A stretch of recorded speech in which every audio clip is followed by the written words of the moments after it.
নমস্কার প্রিয় দর্শক বন্ধুরা, স্বাগত আমাদের জলপদ্ম ইউটিউব চ্যানেলে।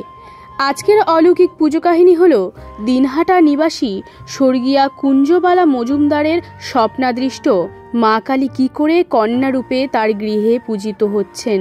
জানতে হলে আমাদের আজকের ভিডিওটি সম্পূর্ণ দেখুন। আজকের ভিডিওটির সম্পূর্ণ তথ্যাবলী টুপাই মজুমদার মহাশয় আমাদের সকলের সাথে শেয়ার করেছেন। আজকের ভিডিওটির সম্পূর্ণ তথ্যাবলী আমাদের সকলের সাথে শেয়ার করার জন্য টুপাই মজুমদার মহাশয়কে অসংখ্য ধন্যবাদ।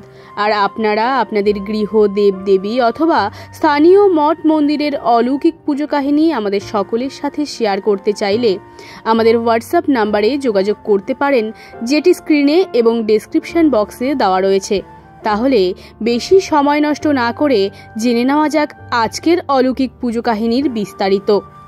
দিনহাটা স্টেশন পাড়ার নিবাসী ছিলেন স্বর্গীয়া কুঞ্জবালা মজুমদার। তিনি আর বাকি 10টা গৃহবধূর মতনই গৃহবধূ ছিলেন। মজুমদার বাড়িতে গৃহবধূ হয়ে আসার পরেই তিনি সংসার জীবনে সুখী ছিলেন। হঠাৎ করেই মা কালী তার স্বপ্নে এসে আদেশ করলেন, আমি তোর গৃহে কন্যা রূপে পূজিত হতে চাই। আমি যেই রূপে তোকে দর্শন প্রদান করলাম সেই রূপের মূর্তি গড়ে আমার পুজো করবি ফাল্গুন মাসের শনিবার অথবা মঙ্গলবারে। মায়ের স্বপ্নাদেশের কথা গৃহকর্ত্রী কুঞ্জবালা রানী তার পরিবারকে বললেন। সংসারের মঙ্গলার্থে মায়ের আদেশ সকলেই মেনে নিয়ে সেই বছর ফাল্গুন মাস থেকেই মায়ের পুজো মূর্তি দিয়ে শুরু হলো আড়ম্বরে। মজুমদার বাড়িতে মায়ের পুজো শুরু হওয়ার পর থেকেই মায়ের পুজোর কথা চারিদিকে প্রচার হতে লাগলো এবং ভক্তরা মায়ের কাছে এসে তাদের নানা বিপদ আপদের কথা জানাতেন।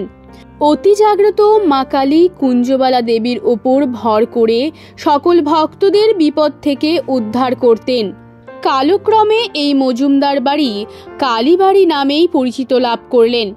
ভক্তরা তাদের মনোবাসনা পূরণ হলেই ফল, মিষ্টি, আলতা, সিঁদুর, সোনারূপার গহনা দিয়ে পুজো দিয়ে যান। কালের নিয়মেই তাদের মাঝে আর কুঞ্জবালা দেবী আর সশরীরে নেই।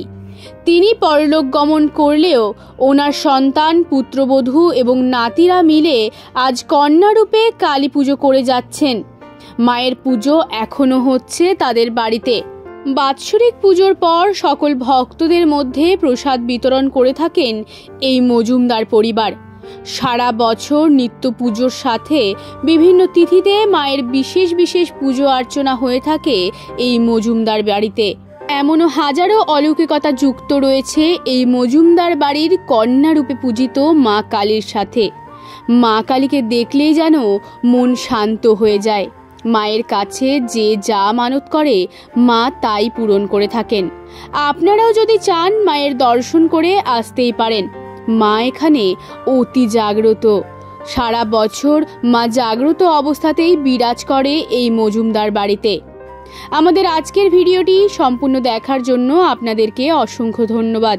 ভিডিওটি ভালো লেগে থাকলে অবশ্যই সকলের সাথে শেয়ার করতে একদমই ভুলবেন না এবং আমাদের জলপদ্ম ইউটিউব চ্যানেলটিকে সাবস্ক্রাইব করে পাশে থাকা বেল আইকনটিও ক্লিক করে দেবেন পরবর্তী আপডেটের জন্য। আজকের ভিডিওটি এখানে শেষ করছি। দেখা হবে নতুন কোনো অলৌকিক পুজো কাহিনী নিয়ে আপনাদের সঙ্গে।